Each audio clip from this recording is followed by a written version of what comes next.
जय Hind students. In class 6 in subject science, today we shall beginning. The plants begin to grow up within a few months after planting. जो cotton के plants होते हैं वो जब cotton को plant किया जाता है उसके कुछ महीनों के बाद वो बड़ा होना स्टार्ट हो जाते हैं। When the flowers fall off, और उसमें जब फूल आ करके गिरना शुरू हो जाते हैं, seed pots grow and become green fruits called the cotton capsules और बॉल्स। तो उसमें नए नए सीड्स तैयार होते हैं जो ग्रीन कलर के, उसमें फ्रूट्स प्रिपेयर करते हैं जिनको हम लोग बोलते हैं cotton capsules, which must be protected from insects. In cotton capsules को हम लोगों को इंसेक्ट्स यानी कीड़ों से प्रोटेक्ट करना होगा, नहीं तो हम लोगों का कॉटन पूरा खराब हो जाएगा। When fully grown, the balls burst, exposing the fleecy white fibers around the seeds. When the raw cotton crop is harvested, it contains seeds, fragments of leaves and dirt that must be removed before baling. तो इसके बाद हम लोगों को क्या करना है कि जब हम लोगों का कॉटन तैयार हो जाता है तो उसको हम लोग जब फ्रूट्स को कलेक्ट कर लेते हैं तो उसमें बहुत सारे सीड्स यानी कॉटन के बीज और बहुत सारे फ्लीसी वाइट फाइबर्स होते हैं जिनको हम लोगों को सेपरेट करना होगा कॉटन से। The harvested cotton fibres contain almost 2/3 of the weight of cotton seeds. जो हम लोगों का हार्वेस्टेड कॉटन फाइबर यानी कि प्योरीफाई करने के बाद जो कॉटन बनता है, वो जो प्योर कॉटन हार्वेस्टेड कॉटन होता है उसका 2/3 लगभग 2/3 हिस्सा उसमें कॉटन के सीड्स होते हैं। और इसमें harvested cotton fibre is called lint. जो हार्वेस्टेड कॉटन फाइबर होता है उसको हम लोग लिंट कहते हैं। And is separated from the seeds by using large machines called gins. और इसमें से जो सीड्स वगैरह या फिर जो डर्ट के पार्टिकल्स होते हैं इन सबको सेपरेट करना है तो एक मशीन से हम लोग उसको सेपरेट करते हैं जिसको बोलते हैं gins. This process of separation of cotton fibres from seeds is known as ginning.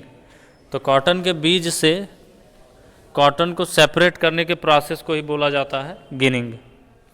और गिनिंग प्रोसेस का हम लोग गिन्स मशीन्स के थ्रू करते हैं। तो स्टूडेंट्स, जब उसके बाद हम लोगों का प्योर कॉटन फाइंड हो जाता है तब एक नया प्रोसेस स्टार्ट होता है जिसको बोलते हैं स्पिनिंग।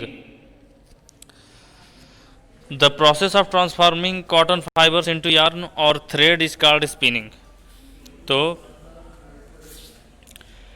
वो प्रोसेस जिसमें कॉटन फाइबर्स को यार्न या फिर थ्रेड यानी कि धागे में कन्वर्ट किया जाता है, इसको बोलते हैं spinning. The cotton fibres go through various stages in preparation of for spinning.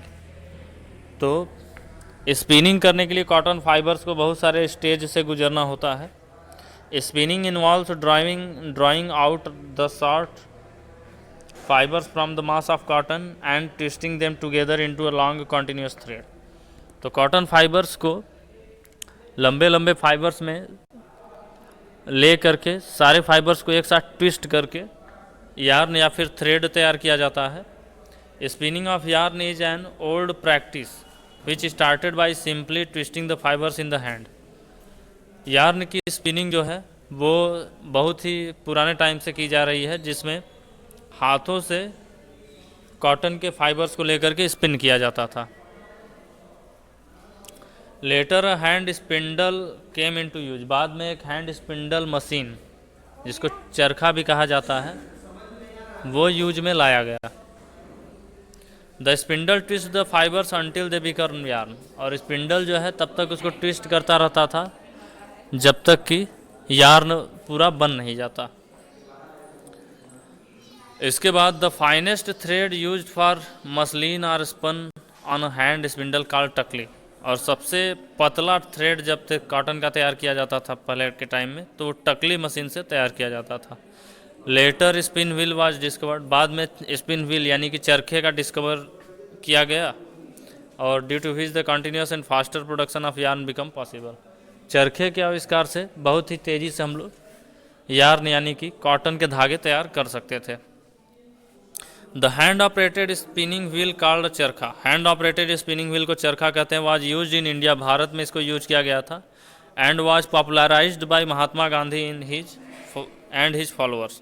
चरखे को पॉपुलर बनाने में महात्मा गांधी का और उनके जो फॉलोअर्स हैं उन लोगों का काफ़ी योगदान रहा है। स्पिनिंग व्हील्स में भी फुट, हैंड और इलेक्ट्रिकली पावर्ड, और स्पिनिंग व्हील जो होते हैं उसको हाथ से, पैर से या फिर बिजली से भी चला सकते हैं, इस तरीके के वो आते हैं। Now spinning machines are used, अब तो स्पिनिंग मशीन यूज किए जाने लगे हैं कॉटन से थ्रेड यानी कि यार्न तैयार करने में। स्टूडेंट्स, इस प्रोसेस के बाद हम लोगों का जो प्रोसेस आता है वो आता है वीविंग। स्पिनिंग प्रोसेस में हम लोगों का धागा यानी कि यार्न तैयार हो जाता है। नेक्स्ट प्रोसेस है weaving. Weaving is basically the interlacing of two sets of threads और yarns to make a fabric. तो स्टूडेंट्स, वीविंग प्रोसेस में दो या दो से अधिक यार्न को लेकर के एक फैब्रिक तैयार किया जाता है, एक मोटा धागा तैयार किया जाता है। The warps are drawn tight in parallel order and waves are interlaced at right angle to each other. तो धागों को लेकर के इस तरीके से मोड़ा जाता है कि किसी एक पॉइंट पे वे दो धागे जो हैं वो एक दूसरे के परपेंडिकुलर हों और बीच में जो उनका वार्प्स है वो टाइट होना चाहिए, पैरेलल एक दूसरे को होना चाहिए। Weaving is carried out on a machine called loom, और वेविंग जो होता है एक मशीन के द्वारा कराया जाता है जिसको लूम कहते हैं। Threads run length veg from back to front, और थ्रेड्स जो होते हैं बैक टू फ्रंट आगे लेंथ वाइज जो है वो मूव करते हैं। These are known as warp, using a subtle yarn is threaded with veg, this is called veg. तो इस तरीके से स्टूडेंट्स दो या दो से अधिक धागों को उसमें एक साथ वीविंग करके पूरा एक फैब्रिक तैयार किया जाता है और हम लोगों का कॉटन फैब्रिक तैयार हो जाता है कपड़े बनाने के लिए, वो पूरा प्रिपेयर हो जाता है। ओके स्टूडेंट्स, आज की वीडियो में बस इतना ही। Thank you, have a nice day. जय हिंद, जय भारत।